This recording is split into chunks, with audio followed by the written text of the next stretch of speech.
Bueno, gracias al Señor, hermano. Un saludo a todos los presentes. Gracias, Señor, digo, porque Él que nos congrega, nos reunió en su mismo espíritu, se nos hablaba. Así también creo que a veces ocurre entre nosotros obra del Señor.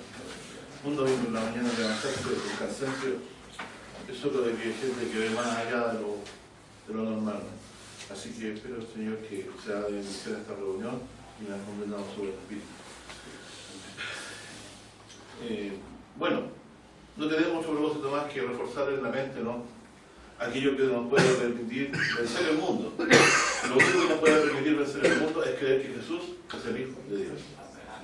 Juan dice eso mismo porque ve en la carta primera de Juan, que no la voy a citar, sino que la estoy comentando solamente, la inquietud de él es porque esta misma verdad de que Jesús es Cristo sea algo permaneciente en nosotros, que sea un testimonio recibido, ¿cierto?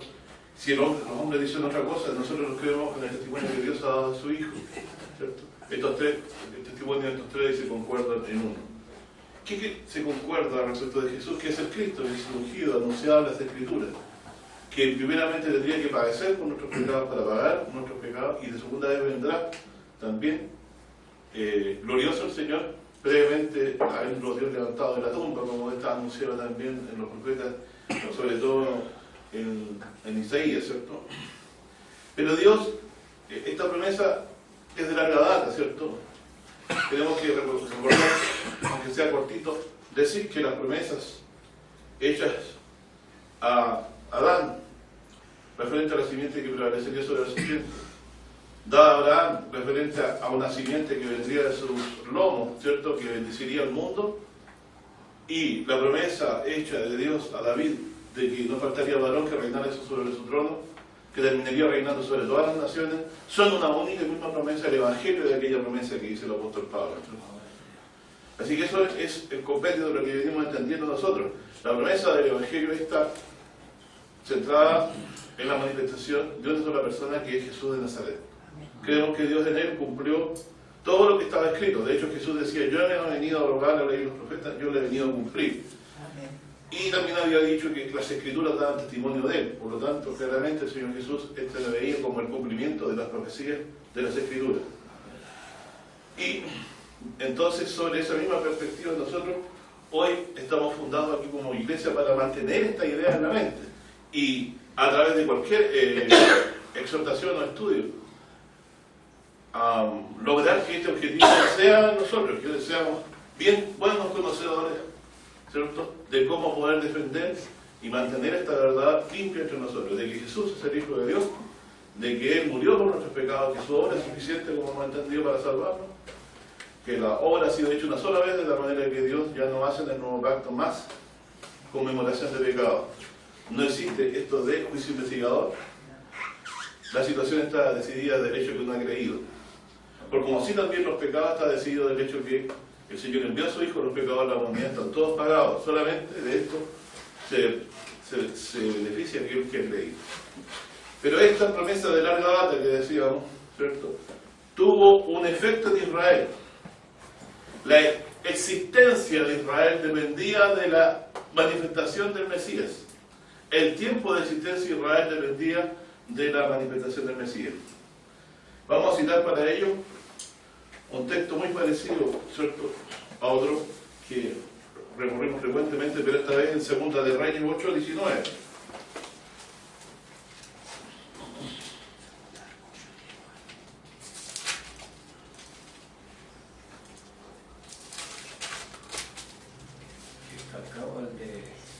Sí, es muy parecido al libro de Dios.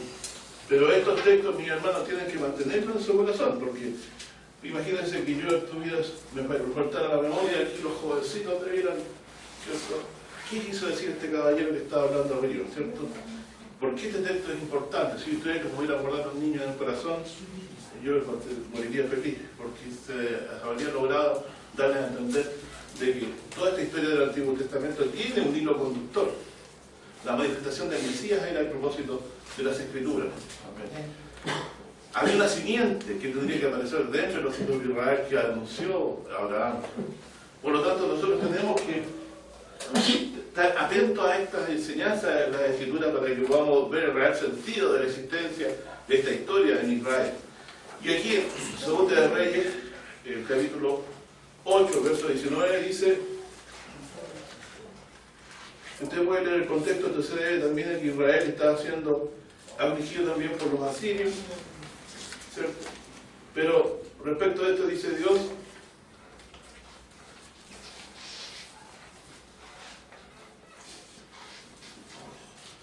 dice,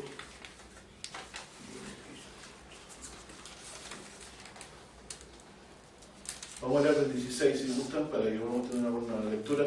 Dice, en el 5.º año de Joram, hijo de Acab, rey de Israel, siendo Josafat, rey de Judá, comenzó a reinar Joram, hijo de Josafat, rey de Judá.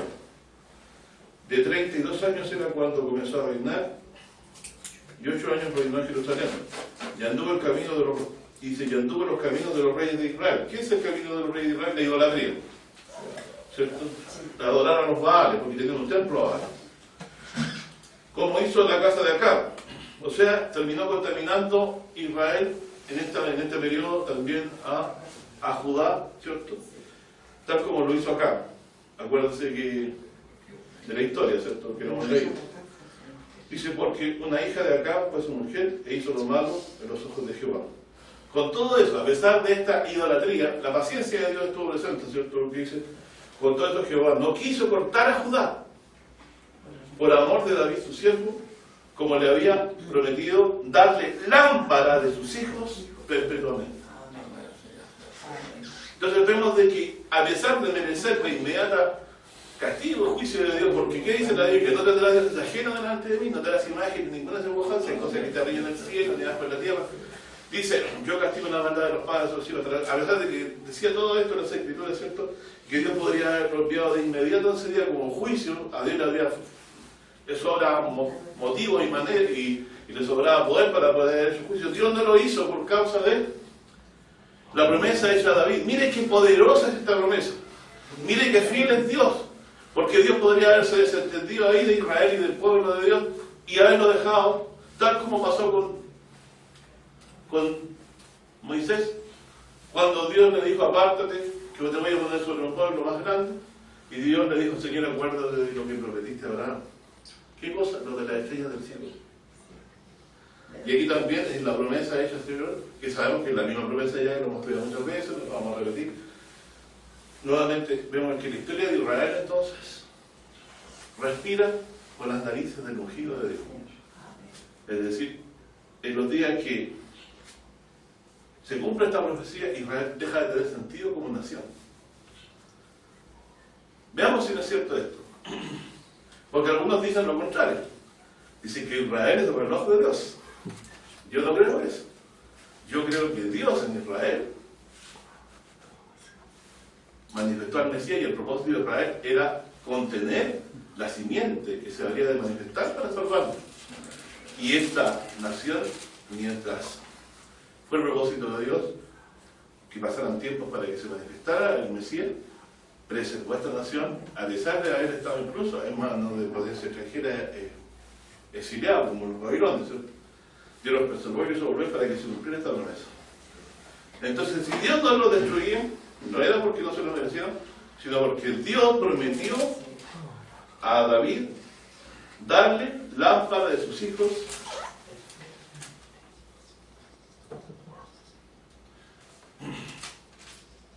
Pastor, y otro detalle, esta esposa de Joram era extranjera, hija extranjera, de los sidonios.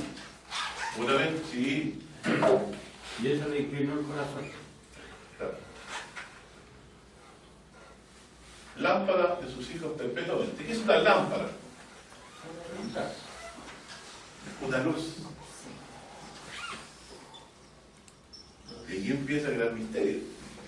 Porque lámpara. ¿Y qué dice? ¿Quién se ha aprendido y se ha atesorado su corazón en el Salmo 132? ¿Ah? ¿Quién lo ha atesorado en su corazón? ¿Qué dice ahí? ¿Se recuerdan? Vamos al Salmo 132. Este texto debe estar en el alma nuestra, así como Juan 3:16, ¿cierto? De tal manera amó Dios al mundo. Si usted tiene por su texto, hermano, no aborta ahí maravillosamente. Yo ahora voy a Salmo 132. Por ahora, para que todos los respeto no. Sí, este también lo vamos a citar hoy día.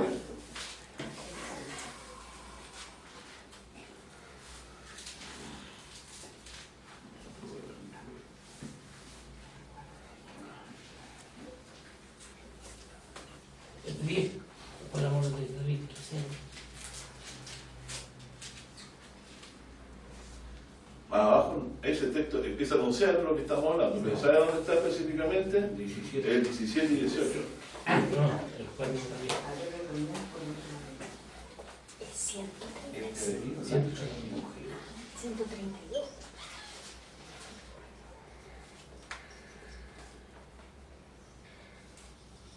¿Qué es una lámpara entonces? Un descendiente. ¿Qué es lo que le prometió Dios dar a Abraham? Un descendiente. No le heredará a este, sino que salga de tu entraña. Esa era la promesa. Y para creerlo tuvo que pensar que Dios fuera del tiempo de edad, podía hacer parir a su esposa y a él también permitir que los niños. Esa fue la promesa. Y después también la promesa es que el hijo mismo que le había prometido las cosas, el Señor lo probó y lo ofreció de holocausto, pero a él creyó que Dios lo podía volver a levantar, así que lo ofreció al Señor. Bueno, aquí también dice, por la muerte de David tu siervo, dice, no vuelvas de tu ungido el rostro, o sea, cumple, Señor, lo que le hablaste, ¿cierto? En verdad juró Jehová a David, no se apartará de ellos, del fruto de su vientre podré sobre su trono. ¿Está claro? ¿Cierto? Si tus hijos guardaren mi alianza y mi testimonio, yo les enseñaré.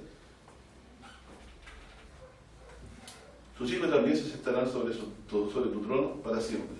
Porque Jehová ha elegido a Sión. Ojo, Dios guarda esto porque ha elegido a Sión. ¿No te llama la atención eso? Pongámoslo aquí.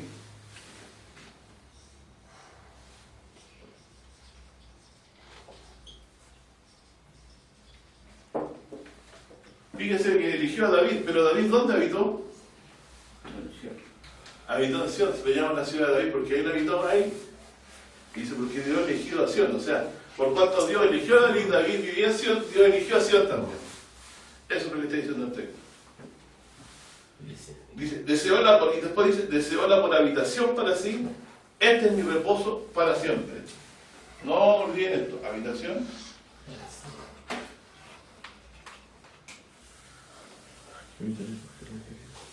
Reposo, ¿cierto? Levántate, Señor, en el lugar de tu reposo. No es que Dios estuviera cansado, sino en el lugar donde tú pudieras estar con nosotros, ¿cierto? Y dice, a su mantenimiento daré bendición, sus pobres se seré de pan. O sea, eso va a pasar con los que viven en Sion. ¿Sería bueno ir a vivir a Sion, a esta Sion, cuando Dios la manifiesta así? Porque pasa ahí, miren, no se pasa mal. La habitación de Jehová. En el lugar donde Dios está, ahí habitará, porque lo he deseado, dice, y a su mantenimiento le daré bendición, o sea, no va a faltar sustento, porque a los pobres se les saciará el mercado. ¿Qué les parece? Me pareció a lo que pasa cuando manifiesta el Mesías, que aboga por los pobres de la tierra, es muy similar, ¿cierto? Eso está en Isaías 11. Ahora dice, así como vestiré a sus sacerdotes de salvación. Hay algunos en Apocalipsis 11 que son vestidos de vestidura blanca. ¿Y por qué están vestidos de vestidura blanca? Porque han lavado su ropa y las han blanqueado en el Cordero, y por eso están sin mancha delante de Dios. Entonces, la vestidura blanca, los sacerdotes de Dios, de la gran multitud que nadie puede contar, es por la limpieza de Dios le ha otorgado a causa de la muerte del Señor Jesús por nuestros pecados. Dice, y sus santos darán voces de júbilo. No entiendo que algo entienden por lo cual están contentos. Dice, allí haré reverdecer el cuerno de David. Cuando algo reverdece, ¿qué había pasado antes? Había estado seco. ¿Qué leímos los domingos anteriores? Por muchos días estará Israel sin. ¿Y cómo supo Jesús según Isaías 53? Como raíz de tierra. O sea, de una raíz, de un árbol que estaba cortado. Porque Dios había quitado al rey de Judá y lo había entregado a manos de Nabucodonosor, y de ahí en adelante tuvo más rey. Y había cortado al rey de Israel por mano de los asirios y le había quedado rey, aunque había prolongado a Judá. ¿Cierto? Siguieron existiendo como pueblo, pero sin rey, como dice la Escritura. Porque tenía que estar sin rey Judá hasta que viniera ¿quién? ¿A quién? Sí, no. Pero según lo que dice Ezequiel 21, dice no será más hasta que venga ¿quién? Aquel, la he de entregar y de quién es el derecho, ¿cierto? Y ese es Silo, ¿cierto? No faltará el legislador de Judá hasta que venga, dice Silo. Por lo tanto, estaba esperando la profecía de quién viniera. Jesús. Hasta que se manifestara Jesús, y ahí Israel dejó de existir como pueblo. Por lo tanto, cuando Dios dijo 70 semanas están determinadas sobre tu pueblo, le estaba diciendo, le quedan 70 semanas de vida a tu pueblo. ¿Y por qué? Porque venía el momento del aparecimiento del Mesías. Y luego Israel fue esparcido por todas las naciones del mundo cuando vino el ejército de Tito en el año 70 y de Ciro Santorio. Tal como Jesús le anunció casi 30 años antes, dijo, no quedará piedra sobre piedra este templo que no sea destruida. Hasta las ciudades se quedarán con baluartes, los llevarán cautivos a todas las naciones. Entonces registraron Mateo 24, en Lucas 21, etcétera, etcétera, etcétera. Lo hemos estudiado en otra oportunidad. Bueno, entonces Dios prometió dar lámparas ungidas, ¿cierto? Perpetuamente. ¿Eso significa? ¿Qué significa eso? ¿Qué entendió la reina de Saba? Que el reino era para siempre. Que Dios le había dado el reino, pero ¿cualquier reino o el reino del trono de Dios? El pacto de sal. Dios le había dado el trono de Dios para siempre. Había permitido que David se sentara sobre el trono de Jehová para siempre. Porque el que gobernaba era Jehová y él estaba en lugar de Dios, sentado ahí. Bueno, es por decirlo así, el propio Israel se pidió a un hijo de Dios. Y Dios se lo concedió. ¿Cierto? Pero sería aquel quien él escogiera. Bueno, pero también estaba el propósito de Dios de que esto fuera así, ¿cierto? Así que lo que el pueblo pidió es lo que Dios en su corazón había manifestado. Del fruto de tu vientre, dice, pondré sobre el trono, versículo 11. Dice, allí hace reverdecer el cuerno de David.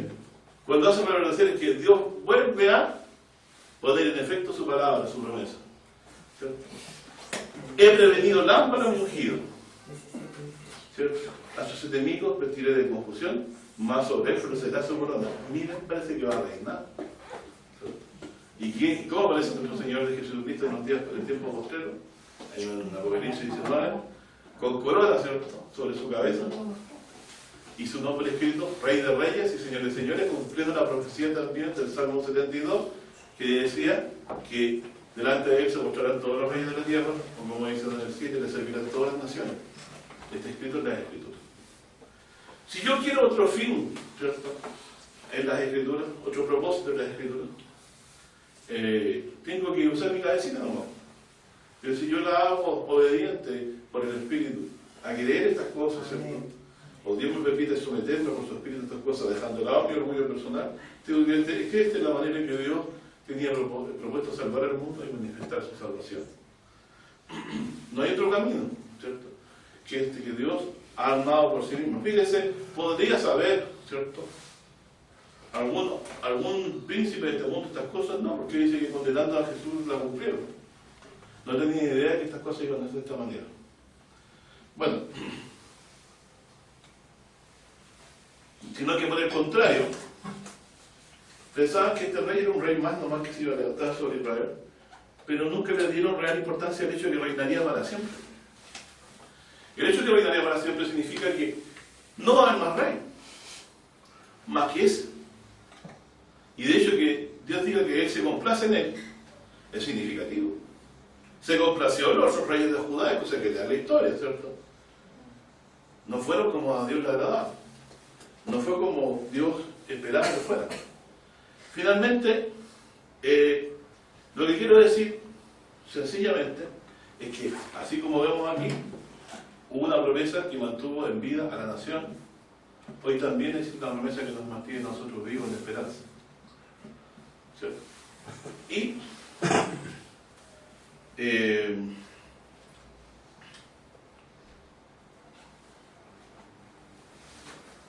si adelantamos un poquito este asunto. Pastor, le voy a hacer una pregunta antes que se quede el tintero. Este asunto de que raíz de tierra seca, usted citó un texto de un brote.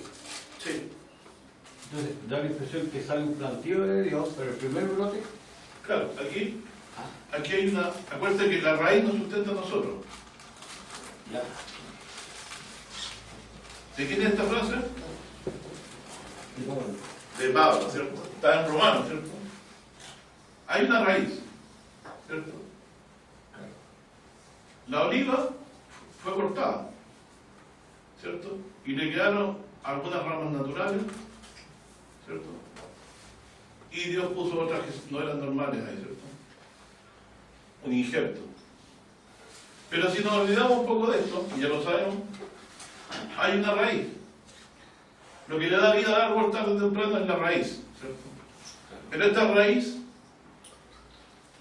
de tierra seca en él. está casi muerta. Está prácticamente casi muerta.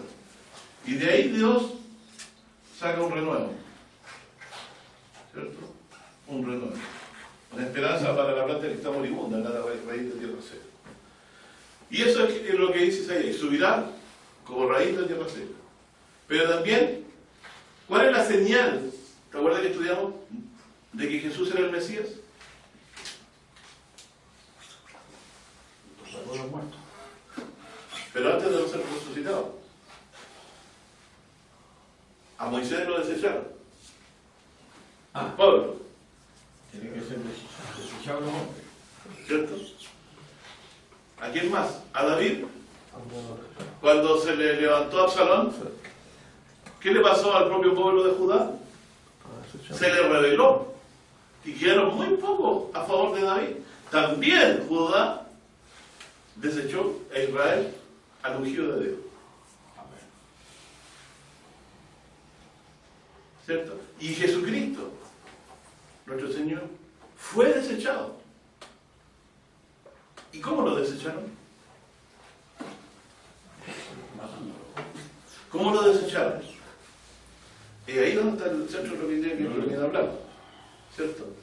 Esto estaba anunciado en el Salmo 118, 22.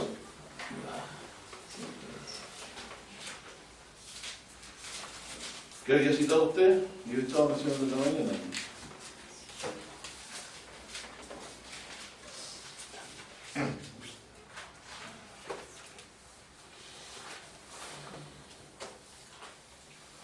Aquí hay dos profecías dichas por Jesús, ¿cierto? Que se relacionan con nuestro Jesucristo. El 22 y el 26. En el 22 dice: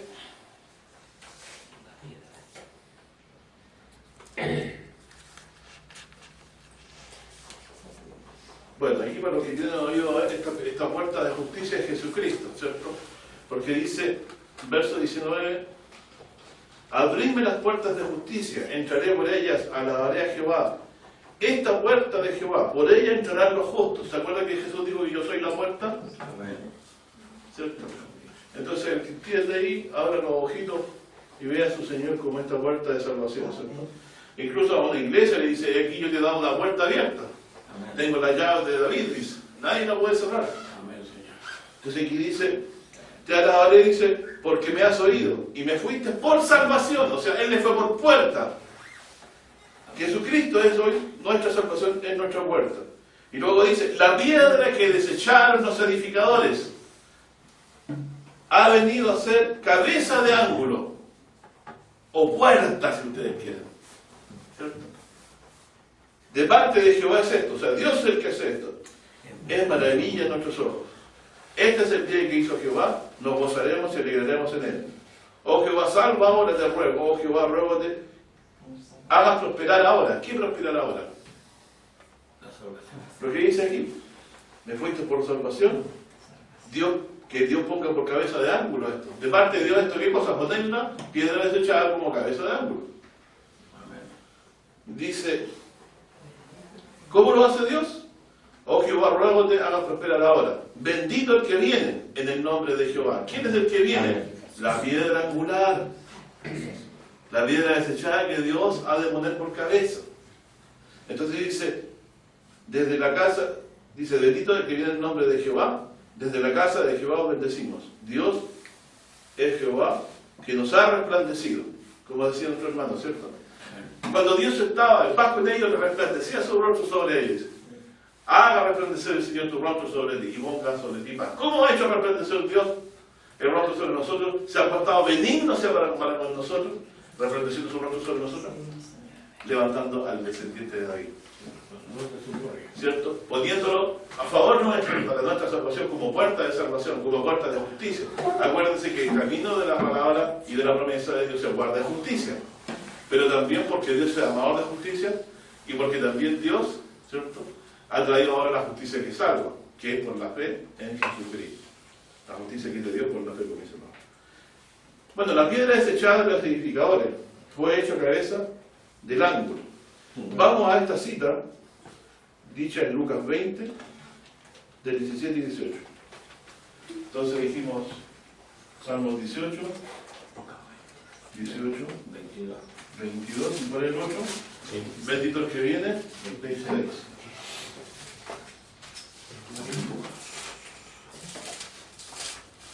Lucas 20, 17 y 18. Y aquí nos metemos a lo que yo quería también tratar de explicarle a mi hermano, que es interesantísimo esto de que respiró por Cristo la historia de Israel, la existencia de Israel. Aquí ustedes lo van a poder ver. Es maravilloso esto. Dice Lucas 20, 17 y 18. Voy a tratar de hacer un cortito aquí esta explicación. Me siguen los hermanos para que podamos hacer rápido y no dar mucho tiempo.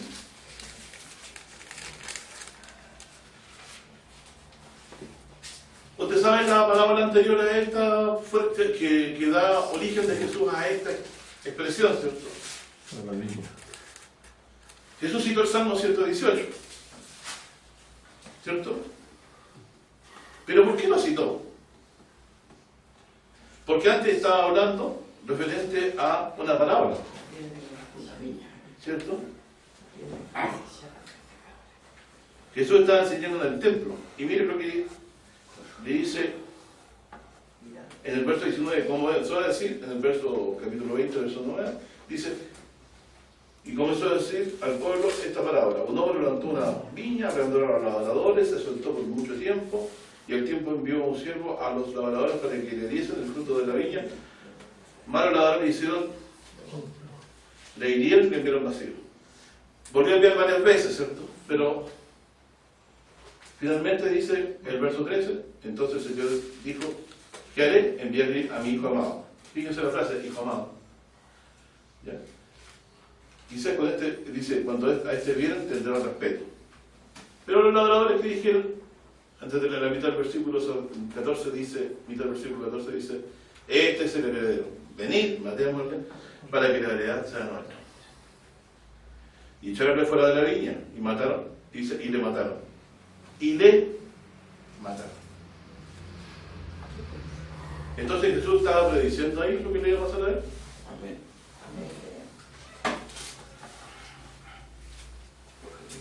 ¿Se acuerdan de las palabras de Segunda de Crónicas? Dice, por muchos días que Dios le envió muchos profetas, ¿hasta qué pasó? Y retaron a Dios y envió a todos por nosotros. Aquí Dios le envió a muchos profetas también después a anunciarle al Cristo. Hasta que después ¿qué hicieron? Mataron al mismo ungido de Dios. Y Dios les destruyó. Esa es la explicación. Bueno, de hecho Flavio Josefo, un historiador que es conocedor de la Escritura, está de acuerdo con esto, de que la Escritura entender de que la muerte del Mesías es el fin también de Israel como nación política, podemos decir, porque Israel como remanente sigue ante Dios con promesas firmes todavía, el verdadero Israel creyente en Jesucristo. Y aquí entonces dice, si nos saltamos, la pregunta del verso 15 dice, echarle por fuera de la viña y le mataron. ¿Qué puede declarar el Señor desde la viña? A esto, ahora vamos, vendrá y destruirá, vendrá y destruirá.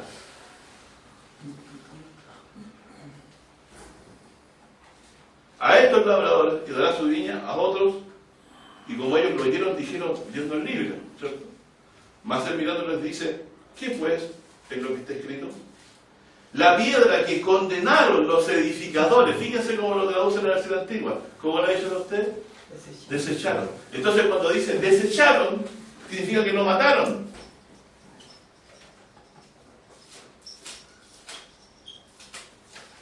Este texto anuncia la muerte de Cristo. Cuando dice que desecharon, no quiere decir que lo dejaron ahí al lado nomás, sino que dice que lo mataron. Eso es lo que Jesús está diciendo.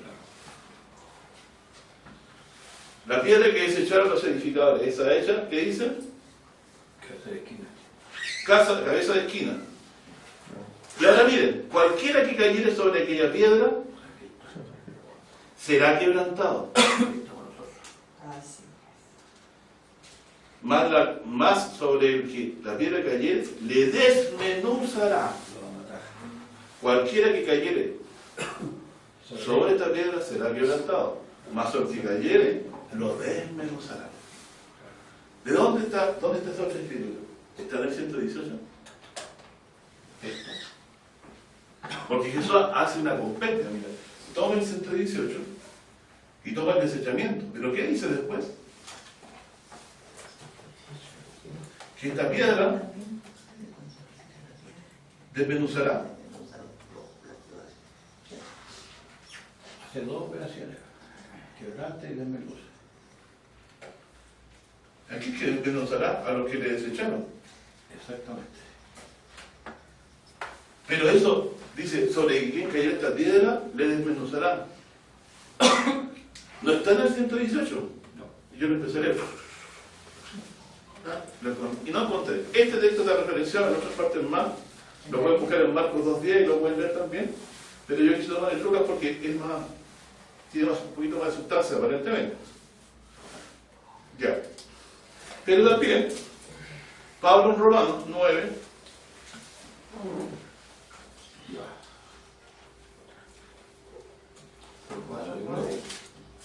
9 del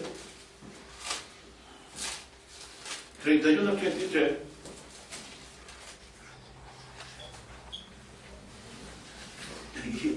Vamos a encontrar bueno, yo lo encontré una maravilla cuando lo estuve leyendo, pero vamos a entender que la historia de Israel sí realmente dependía de esto.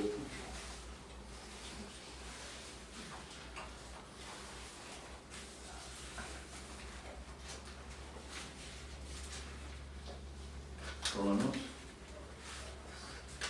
9, dijo.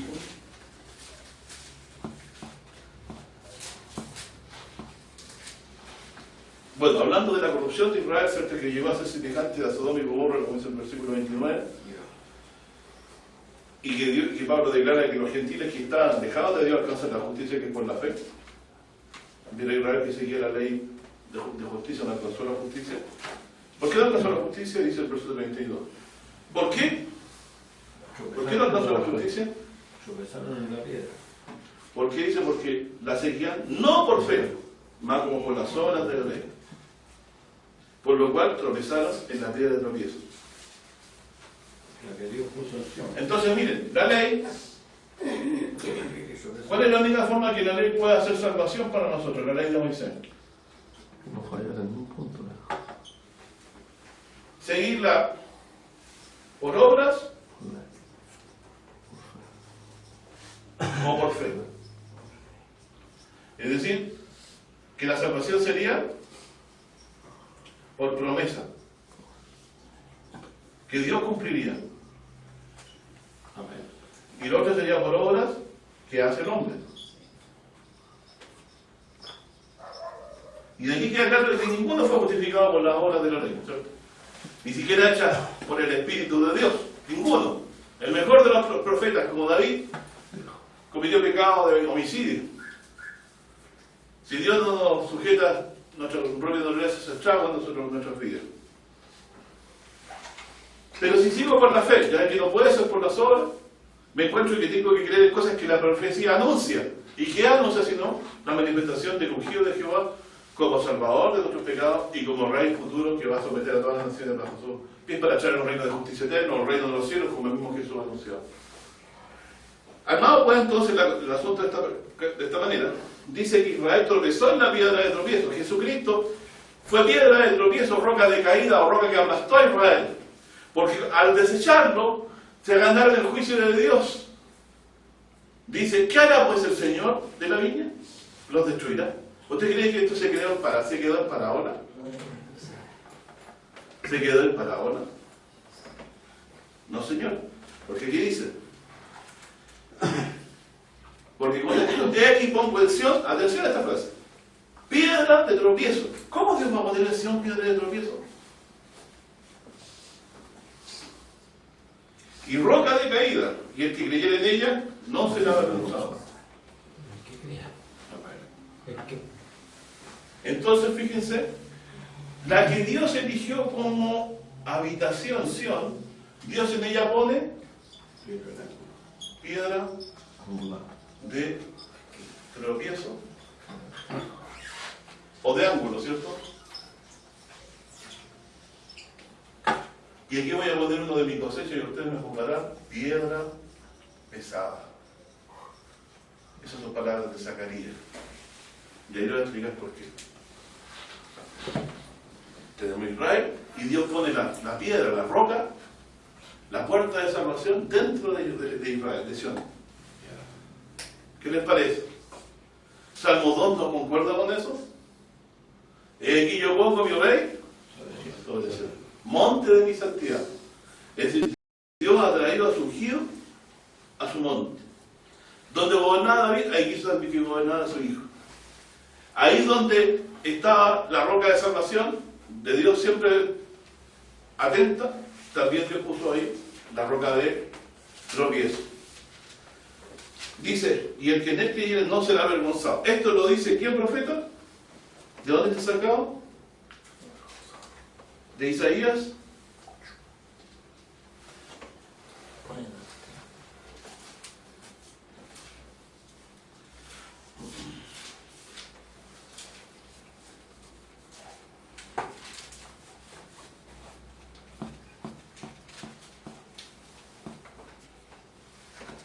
Y yo voy a encontrarnos con las traducciones que eran un poco distintas a las que tenemos. Isaías 28, 16.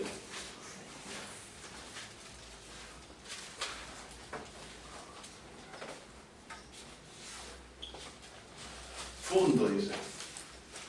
En Sion, ¿qué dice? Una piedra. Una piedra. Piedra de esquina, de precio, de cimiento estable. Esquina, precio. Si yo junto el Salmo 118 con Isaías 28, 16. La piedra que se echaron edificadas hoy ha sido cabeza de ángulo. Me leo a Isaías y me dice que Dios ha puesto esa piedra de esquina ¿dónde? En Sion. Me está diciendo que esa piedra es echada en el rey de Israel. Por lo tanto, es ungido. Atesoremos. ¿Sabes lo que me gusta de María, la Virgen que concebió a Jesucristo?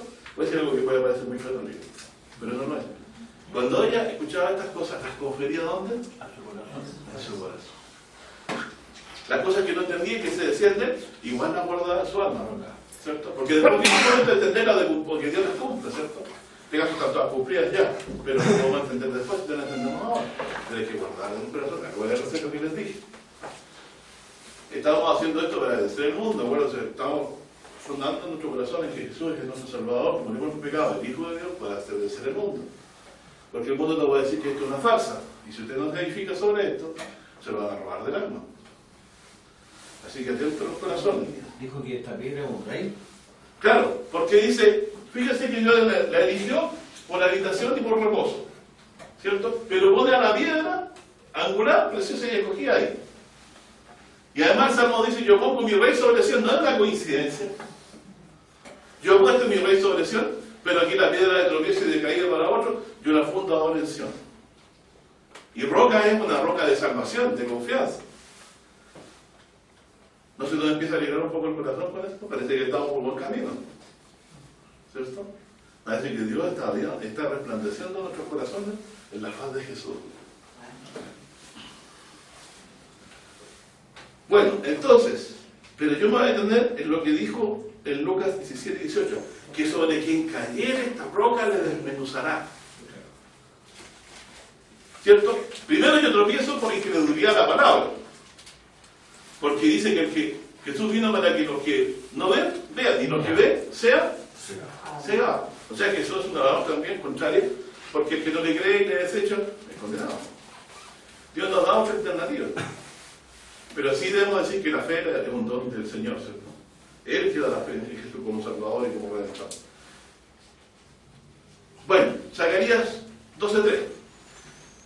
La piedra desechada, Dios la pone en Sión. El que creyere, dice, no será avergonzado. ¿En quién creemos nosotros? En esa roca, ¿no? ¿No lo dice Isaías? El que creyere no se avergüenza, no será avergonzado. ¿Qué creemos nosotros? Que Dios ha fundado mi salvación en Sión, que ahí ha puesto al rey sobre Sión. Está el rey de Sión. Pablo decía, la Jerusalén de arriba es libre, la cual es más de todos nosotros. Y después, Marcos, en el último capítulo, dice que Jesús, una vez que ascendió a los cielos, se sentó a la diestra de Dios. Entonces, la ciudad celestial ya tiene al Cristo resucitado, sentado a la diestra de Dios. ¿Y por qué la habla como que estuviera en la tierra? Porque esta ciudad, junto con la roca de salvación, va a bajar a la tierra. Según lo que dice Zacarías, las plantas mismas de los pies de Dios, o el templo del Señor, van a estar sobre el monte de los Olivos, que está a metros antes, pero va a estar incluso el templo antiguo, porque las medidas que da lo absorben. En un monte de la vida se va a partir de todo y ahí va a venir la ciudad del Señor, o en las plantas de Dios. Eso lo podemos estudiar en nuestra oportunidad si ustedes lo quieren. Pero Dios ha puesto al rey en Sión. ¿Qué significa eso? Que nuestro Señor Jesús hoy reina en Sión. Solo espera poner a sus enemigos por detrás de sus pies. Por lo tanto, ahora miren, Sión ahora, ¿qué es según Zacarías? 12:3. Es piedra pesada. Todo lo que se la cargare. ¿Lo pueden ver? Hagamos el trabajo, pongamos a lo del oro, como dicen. Que será en aquel día que yo pondré a Jerusalén por piedra pesada a todos los pueblos. Todos los que se la cargaren serán despedazados. Bien que toda la gente de la tierra se juntarán contra ella. Se juntarán. ¿Qué les parece? Yo pongo al rey en Sión como roca de salvación, pero esta roca va a desmenuzar a los que no creen en él. Pero se la cargaren. Sí, los desmenuzar. Y ellos tratar de destruir a Sión es como querer cargarla, no la pueden, es muy pesada, los van a terminar destruyendo. Porque el peso tiene relación con el poder, es muy fuerte, es muy grande su peso. Por lo tanto, dos textos finales, para terminar esto, es, primero había dicho que Israel culmina siendo destruido por causa de esta misma piedra. ¿Qué Israel? El Israel incrédulo. Porque el Israel creyente, tanto de judíos como gentiles, sigue delante de Dios como pueblo. Por eso Pablo dice que Dios no desechó a su pueblo. Lucas 19.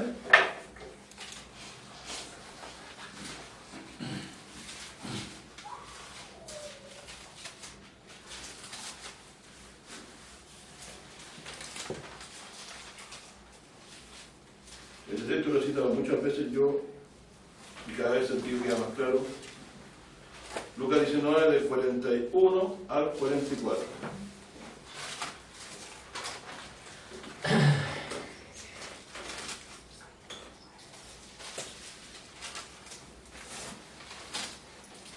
Hermano Fernando, ¿te lo puede ver? Sí. Ya. Y como llegó cerca,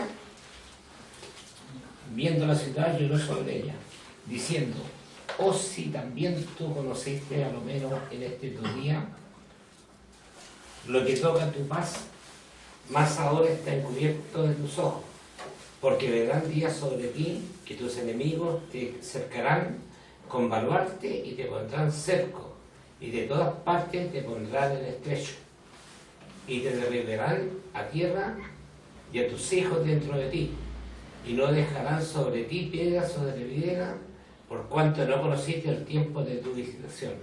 Entonces, esta asolación que les vino, la destrucción del templo, que fue causa de los romanos, ¿por qué les vino?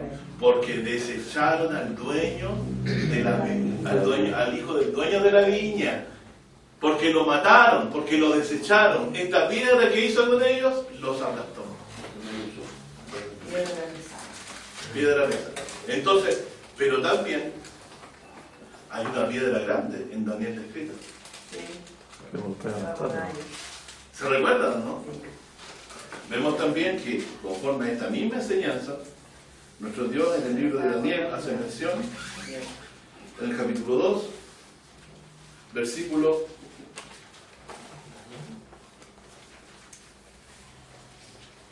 34 y 35.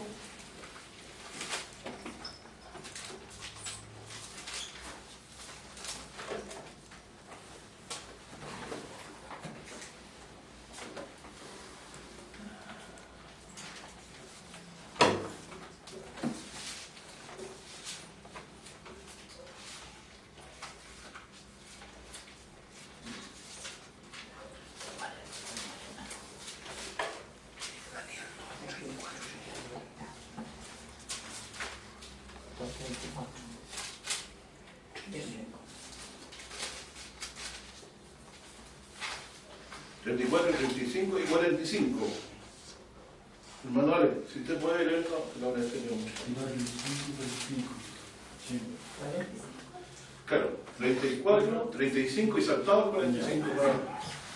Estabas mirando hasta que una piedra fue cortada no con mano e hirió a la imagen en sus pies de hierro y de barro cocido y los desmenuzó. Ojo. Entonces fueron desmenuzados también el hierro, el barro cocido, el bronce, la plata y el oro, y fueron como tamos de las eras del verano, y se los llevó el viento sin que de ellos quedara rastro alguno. Mas la piedra que hirió a la imagen fue hecha un gran monte que llenó toda la tierra. El 45 dijo: de la manera que viste que en el monte fue cortada una piedra, no con mano, la cual desmenuzó el hierro, el bronce, el barro, la plata y el oro, el gran Dios ha mostrado al rey lo que ha de acontecer en lo porvenir, y el sueño es verdadero y fiel su interpretación. Hermano, ¿de dónde es una piedra no cortada con mano? ¿Nación es hecha celestial con mano humana? No. Cuyo arquitecto es No está dentro de ahí también la roca que habla. Dios está en ella y el cordero, dice en la Apocalipsis. Desciende dice que la ciudad desciende del cielo. Amén. Esta es la roca. Y adentro está la piedra pesada que hace que pese la ciudad y que desmenuce. ¿Por qué? Porque adentro está aquella piedra que los pueblos desecharon. Y Dios la ha hecho cabeza de ángulo, y sobre quien cayera esta piedra le desmenuzará. Por eso, esta ciudad, con el Señor Jesús dentro, ¿cierto? Es que hace que la ciudad se transforme en una piedra pesada, que todo lo que la quiera combatir o destruir, sea destruido. Y eso va a ocurrir en Armagedón y Gog. Gog y Magog. Ahí va a ser la batalla final después de la segunda resurrección. Primeramente viene Jesús a poner su enemigo por echado a sus pies y a buscar a los resucitados. Este es el propósito de su regreso. No va a ser el juicio definitivo. El juicio definitivo será después de los 1000 años. Amén. Bueno, mi hermano, entonces yo quiero aquí solamente decirle, el Señor Jesucristo puede hacernos salvación, puerta de justicia, roca de salvación o piedra pesada. La suerte del mundo ya está echada. Si desecharan al ungido, ya vemos lo que le pasó a Israel. ¿Por qué fue que ellos mandan a su enemigo fuera expulsados de su territorio? Porque desecharon al que los visitó. Porque mataron al último ungido de Dios, al verdadero y final ungido de Dios. Jesús mismo les declara que por eso después le vino la destrucción del año 70. Así que el final de la 70 semana es por causa de la nación de Israel como nación política, se debió a la muerte del Mesías. Eso es lo que dice la revelación del Antiguo y del Nuevo Testamento. Después que mataron al Mesías, dice, y se quita en Daniel 9, el pueblo de un príncipe que ha de venir destruirá la ciudad y el santuario. ¿Por qué Dios destruyó a Israel? Según 2 Crónicas 36. ¿Por qué entregó su santuario y mandó a sus enemigos? porque se burlaron de los mensajeros. De los mensajeros de los profetas. Y los mataron. ¿Por qué vino la destrucción definitiva? y el exilio casi 2000 años fuera del territorio de Israel, porque mataron al ungido de Dios, al Cristo. Y solo pudieran ver, si yo divido 2000 de 60, no sé, el exilio fue mucho más largo. Y en este caso, ¿por qué tan grande barrabasá? Podríamos haber dicho, podrían decir el judío no creyente en Jesús, de que estoy por tanto tiempo fuera. ¿A quién? Si por matar a los profetas, ¿qué profeta matamos? Entonces no matamos a cualquiera, matamos a quién? Al Hijo, al Hijo de Dios. Aquel que David dijo que llamaría al Padre su propio Padre. Y Jesús tenía conocimiento de esto, al menos por lo que registra la Biblia, ya a los 12 años. Dijo los negocios de mi Padre. Que Dios le bendiga, mis hermanos. Que Jesús sea para nosotros roca de salvación, puerta de justicia, puerta de salvación. Se nos convierta en motivo de confianza, ¿cierto? En motivo de alegría de mostrarnos. Podría estar las cosas, pero no vamos a ir muy largo en el tiempo y el propósito es edificar. Jesús entonces es nuestra roca de salvación, pero para el mundo, roca que desconocerá el mundo. Así que se nos explica el juicio final de una sola cosa. Jesús es alfa y omega, principio y fin de las cosas. Para nosotros será un principio de una nueva vida, ¿no? En el reino suyo, a los que hemos sido limpiados por la sangre que Él derramó, pero será el fin también de aquellos que no obedecen al Evangelio. Dios le bendiga a mi hermano, siempre roguemos que Dios nos tenga entre aquellos que han de ser herederos de su salvación. Amén.